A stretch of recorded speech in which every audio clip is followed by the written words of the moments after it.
Olá, meus caros alunos, tudo bem com vocês? Espero que vocês estejam bem nesse período de distanciamento social.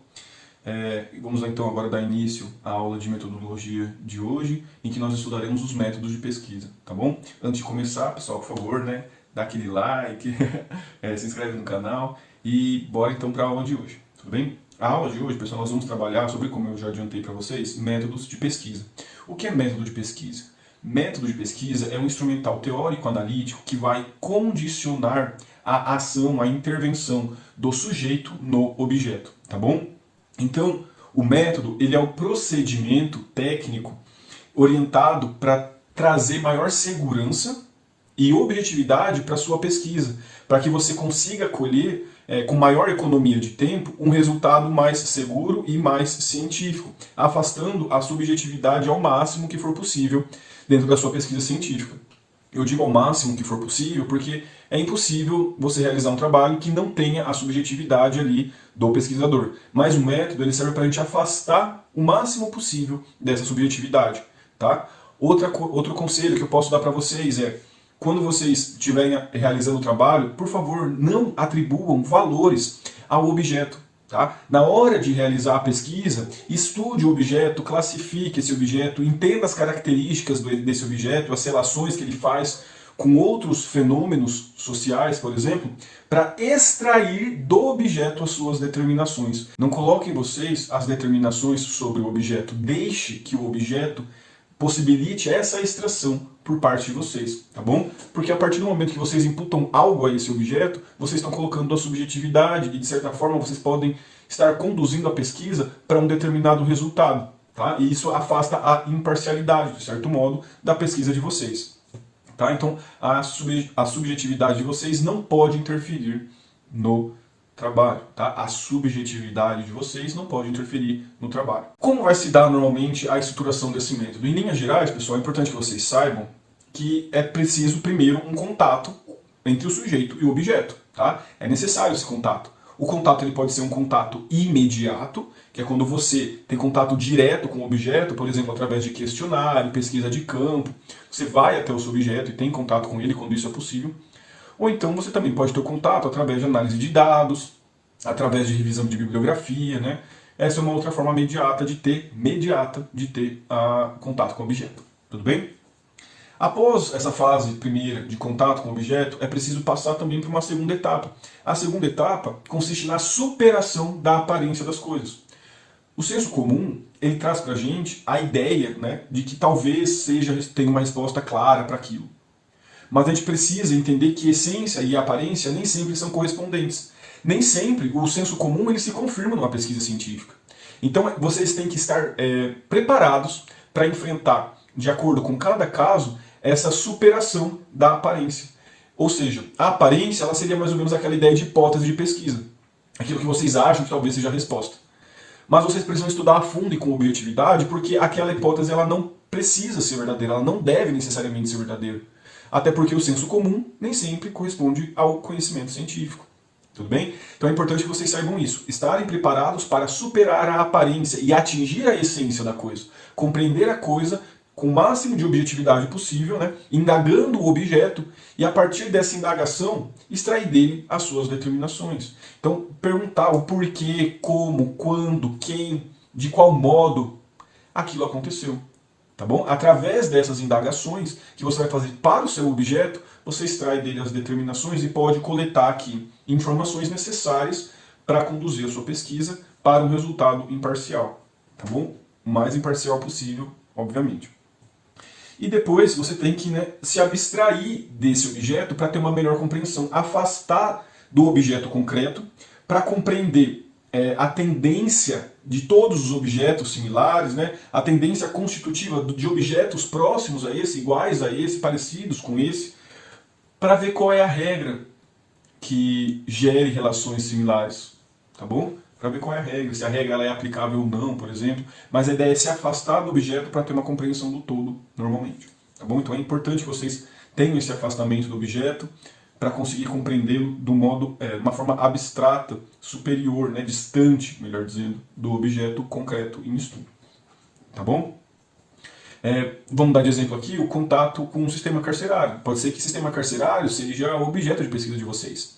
Aí, a primeira fase, contato com o objeto. Vocês podem coletar dados, né, do DEPEN, do Infopem, ou então ir a uma penitenciária e analisar que aquela maioria das pessoas que estão ali são pessoas pobres, sem escolaridade e pretas.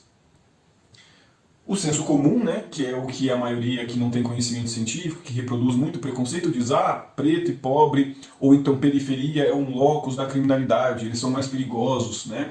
É um absurdo, mas isso está reproduzido inclusive no PNPCP, que é o Plano Nacional de Políticas Criminais e Penitenciárias no Brasil, que a polícia ela tem que agir de forma mais ostensiva em áreas de maior risco, que seriam as favelas. Então há um senso comum que acredita que há um locus e um inimigo social a ser combatido, que é o negro, pobre, periférico e sem escolaridade. Então esse seria o senso comum, né? Tipo, negros e pobres teriam uma maior tendência. Só que você precisa estudar para compreender quais são as interações e relações sociais e o porquê aquelas pessoas estão ali. Então vocês vão perguntar por que não tem tanto branco, por que a minoria aqui é branca, por que a minoria aqui tem ensino superior, por que a minoria aqui é rica. Crime é algo relacionado com cor, com raça, ou não? É um determinado setor da sociedade que vai ser estigmatizado e vai ser perseguido. Ou então, a função do direito penal é mesmo proteger bens jurídicos? Sabe, vocês começam a se perguntar acerca daquele objeto. Por que só tem esse tipo de gente aqui? Por que as outras pessoas que cometem outros crimes não estão aqui? E vocês, né, vão coletando dados para tentar compreender. Aí, coletando dados, vocês se abstraem, né, se afastam do objeto concreto e tentam compreender as interações, as relações que interferem na constituição, por exemplo, na condução daquelas pessoas para os presídios.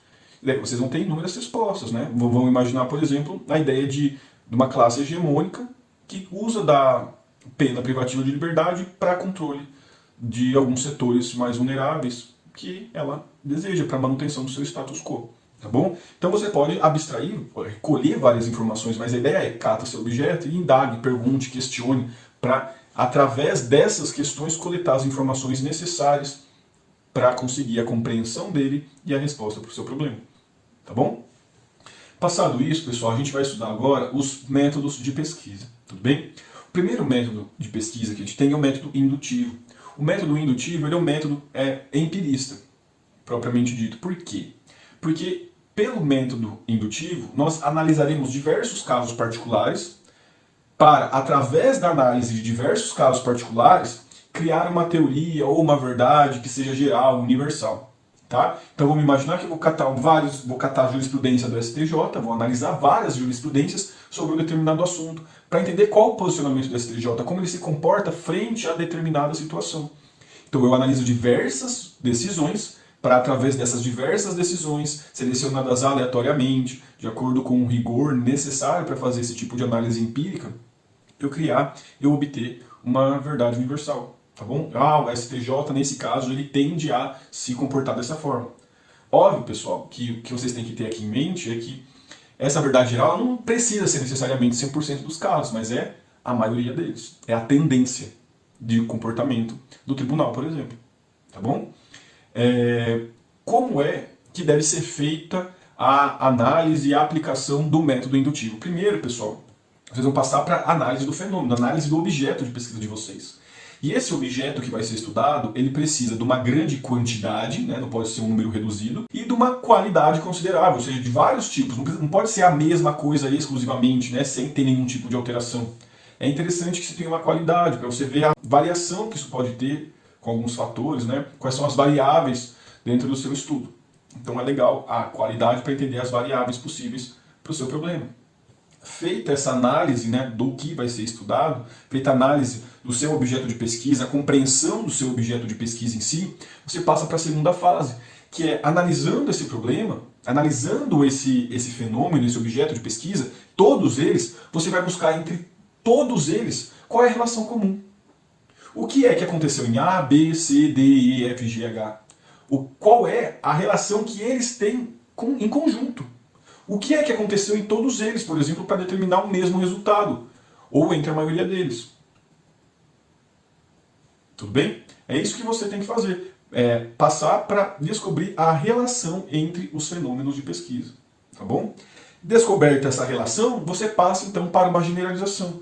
Analisa se aquela relação encontrada ela é passível de ser generalizada para outros casos que não os que você estudou. Tá? Então, se eu, por exemplo, penso, o STJ decidiu dessa forma nesses 100 casos aleatórios que eu escolhi.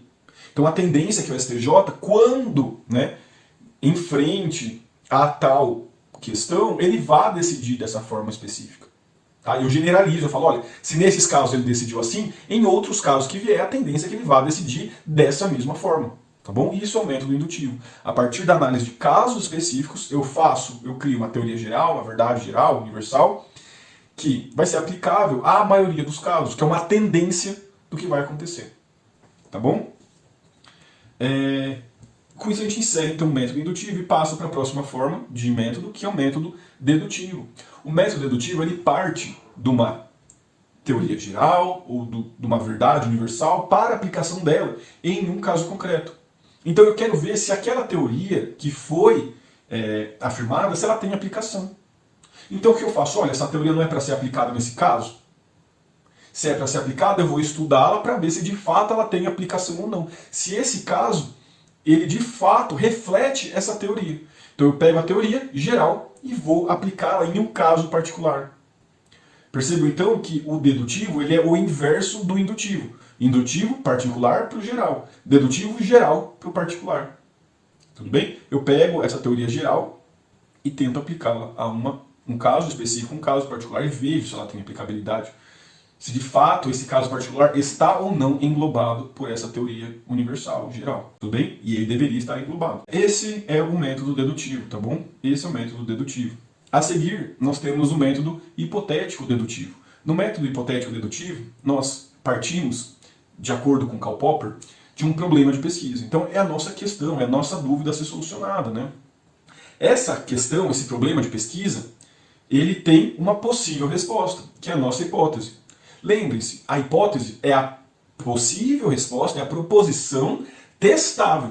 Então eu tenho um problema, eu tenho a hipótese e vou testar. Como que eu vou testar? Eu vou estudar, eu vou averiguar, vou coletar dados, vou analisar informações para verificar se aquela hipótese, se aquela possível resposta, ela é verdadeira ou não.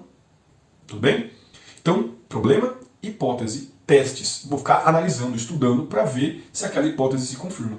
Se a hipótese se confirma, ok, tem uma resposta para o meu problema, encerrei o trabalho. E se a hipótese não se confirma?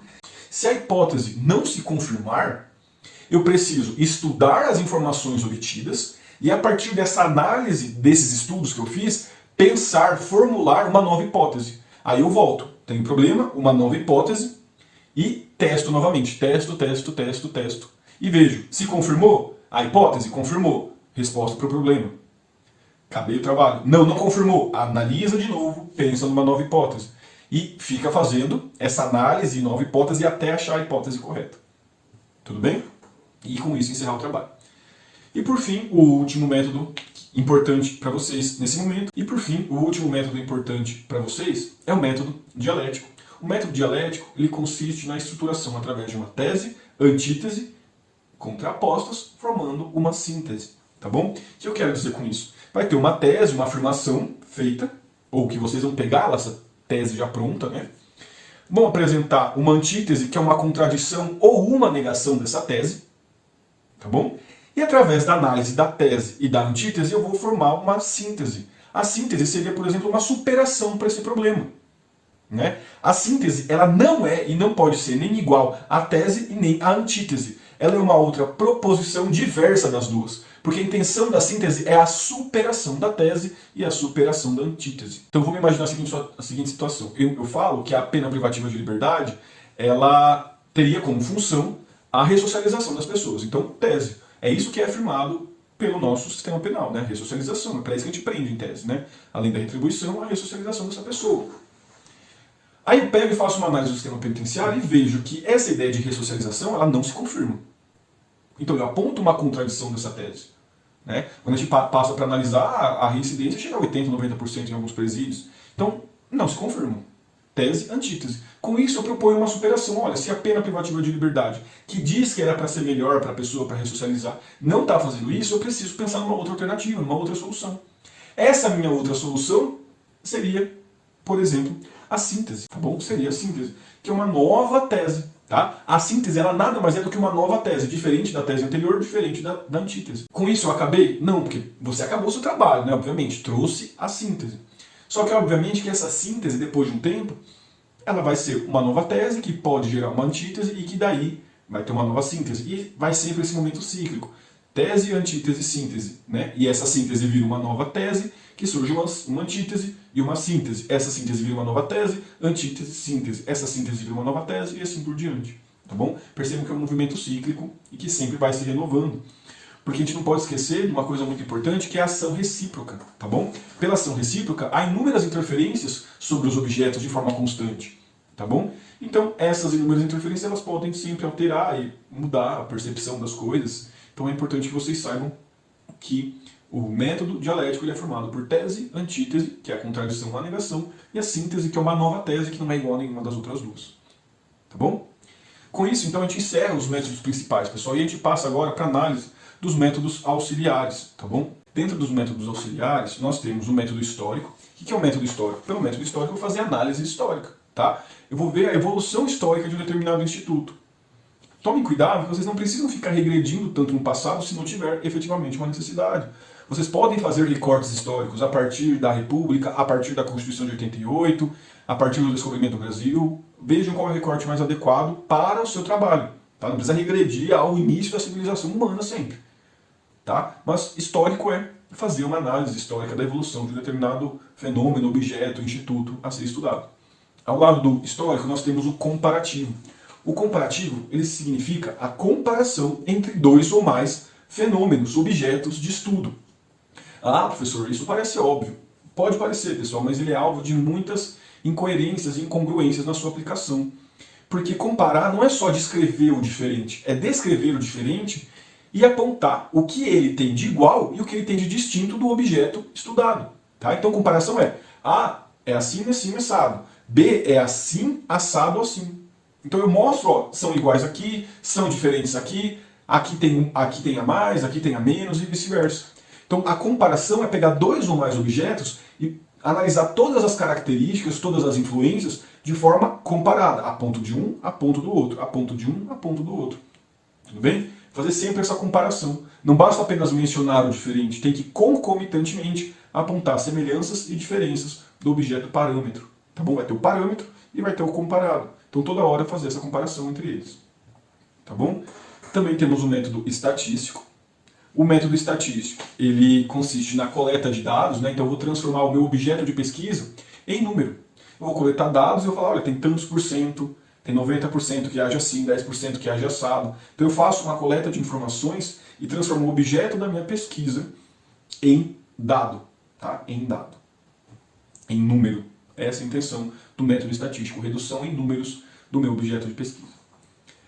Depois, nós temos também o método tipológico, que consiste na criação, na elaboração de um tipo ideal, de um dever ser, de uma forma utópica de solução para o problema, né? Que de certa forma não seria aplicável ao caso concreto, não tem como aplicá-la, né? Ela só é um modelo de como as coisas deveriam ser. Como, no mundo perfeito, as coisas seriam reguladas. Tá? Eu crio uma teoria perfeita para o mundo perfeito. Como a gente deveria se guiar, se pautar, por exemplo, mas não é necessariamente o que vai acontecer e ela não tem necessariamente uma aplicação prática, concreta, tal qual descrito nessa teoria. Bom? Depois nós temos o método funcionalista. O método funcionalista ele visa analisar as funções das instituições dentro de uma sociedade. Então, quais são as interferências das diversas instituições, das diversas estruturas sociais em um objeto de pesquisa. Então eu quero saber o que leva uma pessoa a se tornar um criminoso. Então eu vou analisar as diversas instituições. Família, escola, lar, trabalho, vizinhança, sociedade, em que tudo isso contribui ou não para uma pessoa, por exemplo, entrar no mundo do crime. Isso é uma análise funcionalista. Analisar as interferências dos institutos sociais no fenômeno de pesquisa. Tá bom? E por fim, para finalizar os métodos auxiliares, nós temos o método estruturalista. Pelo método estruturalista, eu faço uma análise, né, de um objeto concreto. Mas para que eu tenha uma compreensão mais clara, eu preciso me afastar, realizar um processo de abstração do objeto, tá? E através dessa abstração eu olho, né, para esse plano mais abstrato de regulamentação, de regulação desse objeto concreto, e através dessa análise eu compreendo como os objetos similares concretos, por exemplo, são regulados. Então, a partir de uma análise da parte abstrata, eu entendo o concreto. Tá bom? Eu entendo o concreto. Então, por exemplo, eu quero saber como era a posição política das mulheres na Grécia. O que eu faço? Uma análise da legislação, uma análise dos teóricos da época. Então, eu passo por uma parte abstrata para a compreensão do objeto em abstrato. E através do objeto em abstrato, eu entendo como aquele específico funcionaria. Tudo bem? Pessoal, então nós estudamos os métodos principais, indutivo, dedutivo, hipotético, dedutivo e dialético, e estudamos também os métodos auxiliares, histórico, comparativo, estatístico, tipológico, funcionalista e estruturalista. O que é importante que vocês saibam? Como regra na pesquisa, é interessante que vocês adotem, né, para a pesquisa de vocês, um método desses principais, entre dedutivo, indutivo, hipotético, dedutivo e dialético, e dos auxiliares vocês podem adotar um ou mais, de acordo com a necessidade de vocês. Tá bom? Com isso nós encerramos a aula de hoje. Muito obrigado pela atenção, pela paciência, tá? E até a próxima aula. Tchau, tchau.